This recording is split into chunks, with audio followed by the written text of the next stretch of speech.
esta reunión no es contra el pueblo de Venezuela, es contra la dictadura.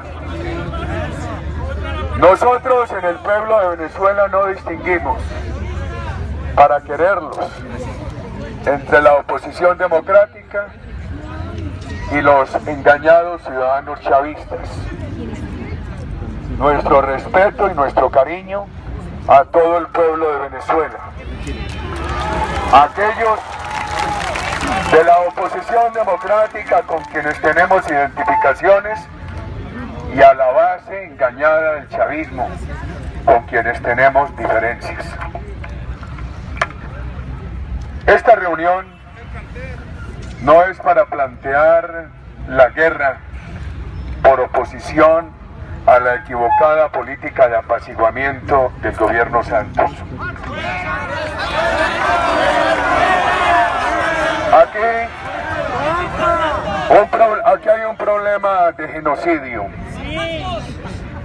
que ha afectado a miles de colombianos, tiene en riesgo a miles de colombianos, viola la legislación internacional, la legislación nacional y obliga al gobierno de Colombia a hacer uso de todos los instrumentos jurídicos para proteger a nuestros conciudadanos.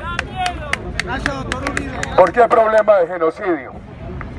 Porque hay una persecución sistemática contra colombianos, con la excusa del dictador de que son paramilitares de Uribe o de que son prostitutas.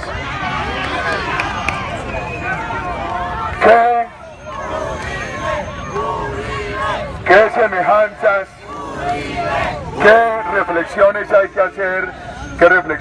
hacer, sobre la historia?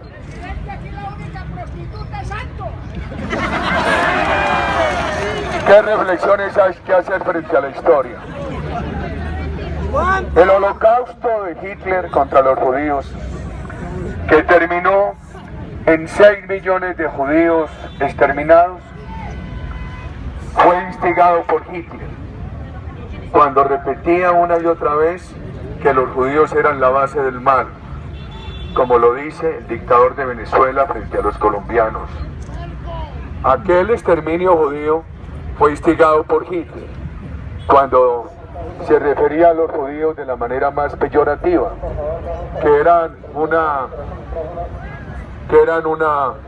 constituían una raza inferior, etc. Permítanme mantener aquí un hilo conductor. El mundo no enfrentó a tiempo lo de Hitler, y eso terminó, por favor, hombre, aquí estamos bien de sonido, si alcanza hasta aquí no creo, y el carro taparía.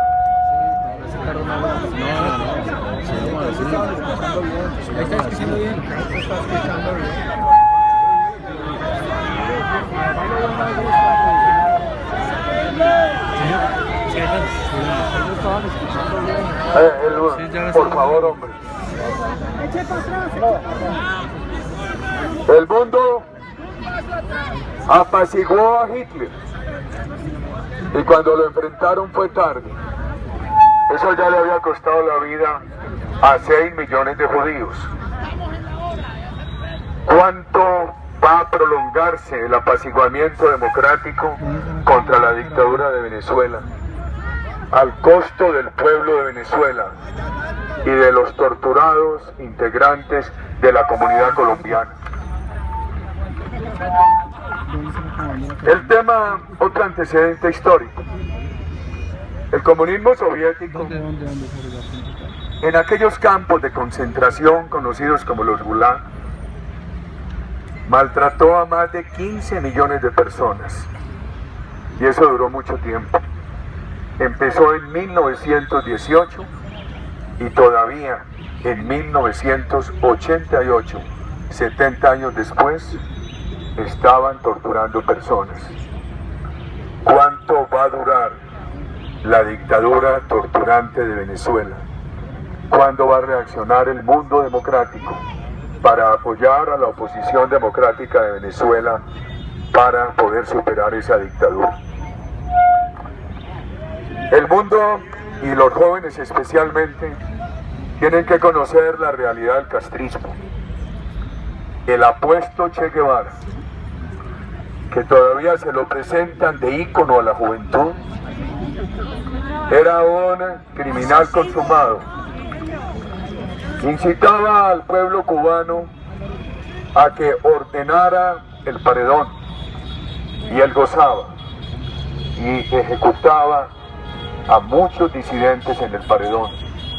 Uno de los hermanos Castro asistía a los fusilamientos en el paredón y cuenta la historia cómo se degustaba en un momento en que fueron asesinados en el paredón 72 disidentes cubanos. 56 años de maltrato al pueblo cubano. Todos esos disidentes fueron llevados al paredón o a la cárcel o torturados, acusándolos de ser gusanos del imperialismo. Y hoy, para poder superar su fracaso, esa dictadura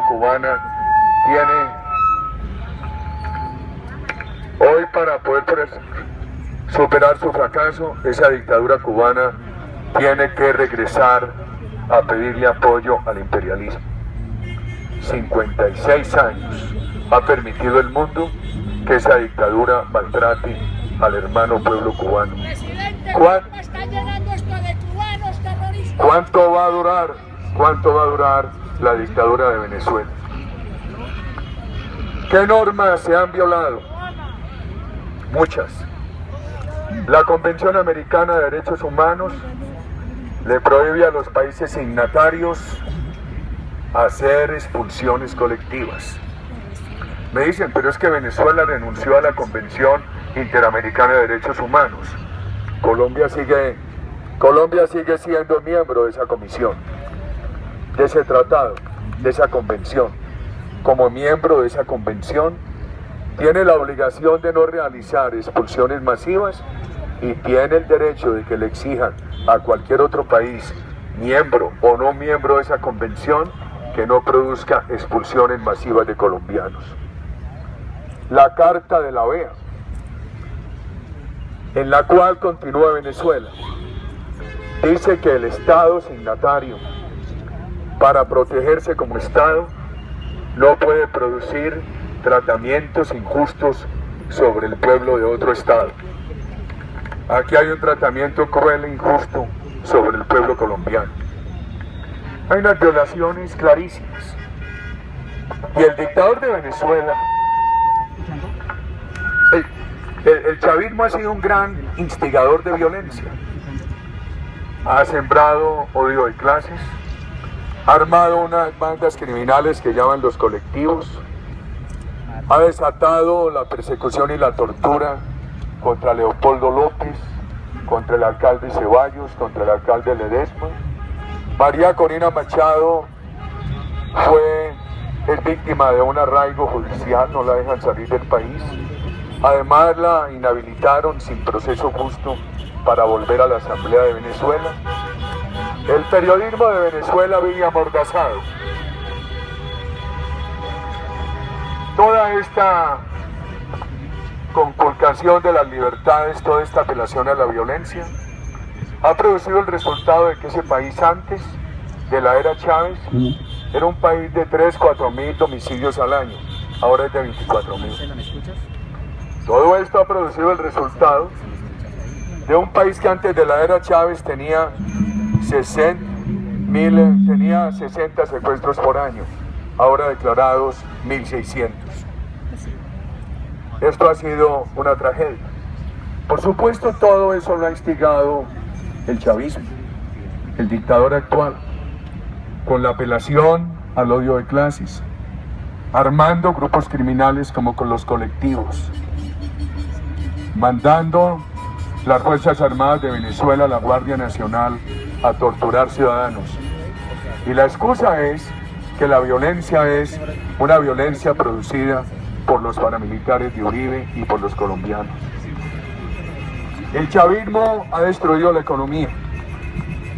Eran 11.000 industrias, hay menos de 5.000. Las que subsisten están trabajando en los mínimos. Han expropiado 7 millones de hectáreas. Las tienen convertidas en tierras improductivas. Para alimentar al pueblo venezolano tienen que importar. Los hospitales no tienen instrumental, no tienen medicinas. Hay una destrucción total de la economía y todo lo que dice el chavismo es que la economía de Venezuela va mal por la guerra económica de Colombia. No, calma, mucha calma, mucha calma, mucha calma. Hablemos de dos temas, del gobierno de Colombia y del rol de la dictadura de Maduro en La Habana. El gobierno de Colombia ha propuesto un falso dilema. Ha dicho que esto no tiene sino dos opciones: la supuesta guerra que nosotros proponemos o la diplomacia a la que ellos apelan. Esa diplomacia es una diplomacia de apaciguamiento. Cuidado. Esa diplomacia ha permitido que se consolide la pérdida de Nicaragua. Y esa diplomacia ha permitido que en la frontera no haya integración ni libertades, sino dominación de la dictadura castrochavista.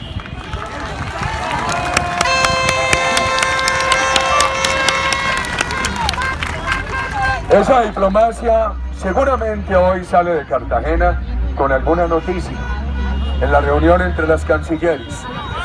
Puede que salgan de allí con la noticia de que se va a reabrir la frontera. Pero ¿quién va a reparar a las víctimas? Las víctimas lo que han hecho es sufrir un daño irreparable. ¿Y quién va a garantizar que no se siga sucediendo esa victimación de colombianos en Venezuela? Cuidado con esta diplomacia engañosa del apaciguamiento que ha fracasado en la historia.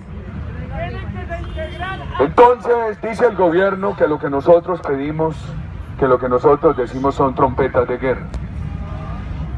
Si este es un país con una tradición de respeto al ordenamiento jurídico, ¿por qué no apela al ordenamiento jurídico internacional?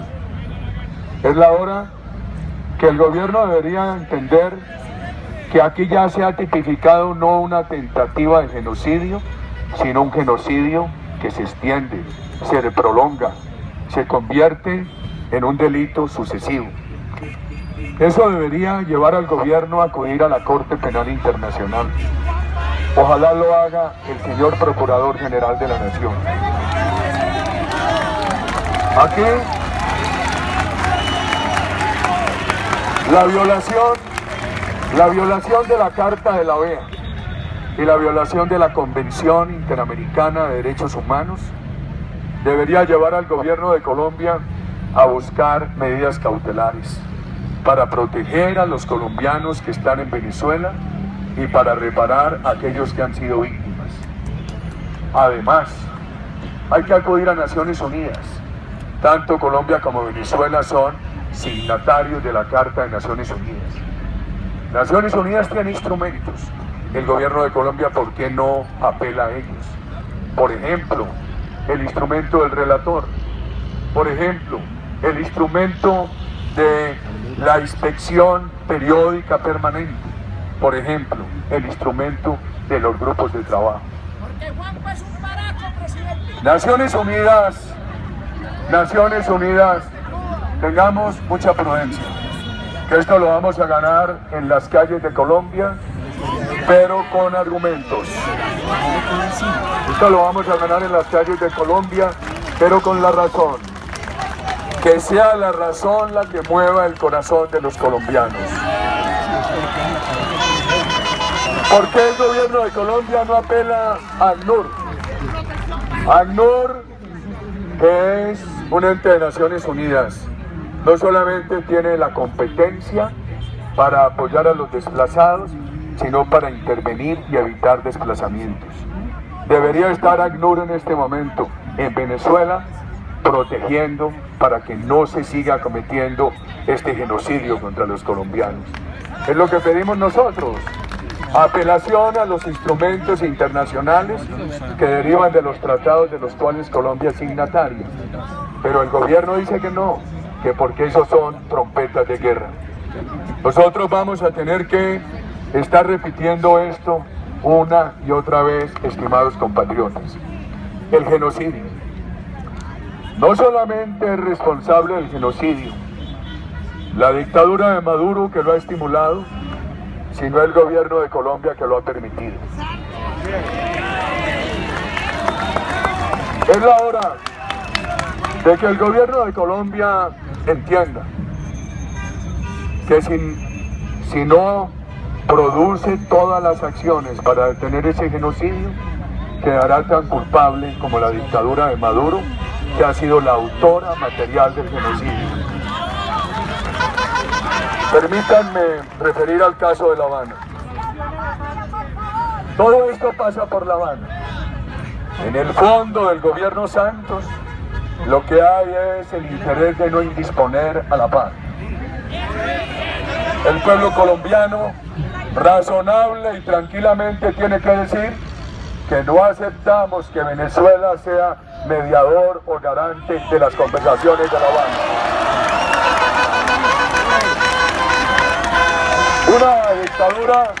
Una dictadura genocida no tiene ese mérito. Y esta manifestación hay que multiplicarla en todas las calles de Bogotá y en todas las calles de Colombia. Y preparémonos, porque esto está conectado con lo que viene. El gobierno en este momento no quiere indisponer a Maduro, no quiere indisponer a la FARC, porque el gobierno se apresta a traer al Congreso una serie de instrumentos para pavimentarle definitivamente el camino a la FARC. Si nosotros solamente nos atenemos al Congreso, serán 82 votos en favor del gobierno, 20 votos los del Centro Democrático en favor del pueblo colombiano. Por eso, esto no lo tendremos que enfrentar en las calles de Colombia, pero con argumentos. Repito, que la energía de nuestros corazones provenga de la fuerza de nuestras razones. Esto lo hacemos con firmeza, pero con tranquilidad, serenamente, pero sin pausa, firmes hacia adelante, tranquilamente, sin retroceso, estimados compatriotas. Quiero desde aquí hacer un llamado a la Guardia Nacional de Venezuela. El Libertador no pudo llegar a la convención de Ocaña. Se tuvo que establecer unos días en Bucaramanga. Y desde allí envió unos bellísimos mensajes a la convención de Ocaña. En uno de aquellos mensajes dijo: la energía de la fuerza pública es lo único que aterra al criminal. Es la esperanza de la sociedad entera, es la salvaguardia del débil.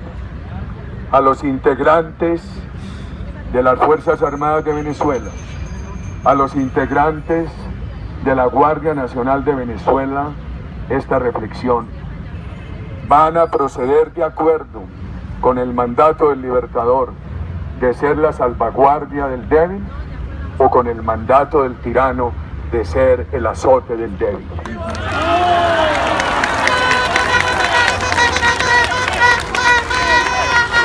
Al agradecer a todos que nos sentimos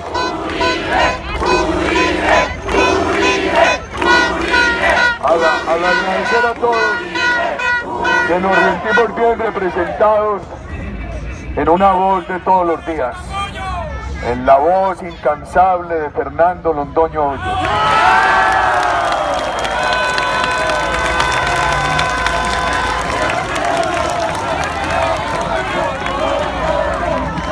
Repetimos, aquí hay un grito tranquilo del corazón contra la dictadura y un mensaje afectuoso del corazón contra el pueblo de Venezuela. Preparémonos para estar permanentemente en las calles, para crecer esta presencia en todos los campos de Colombia, en todas las ciudades de Colombia. La lucha es dura, pero estamos dispuestos. A todos, muchas gracias.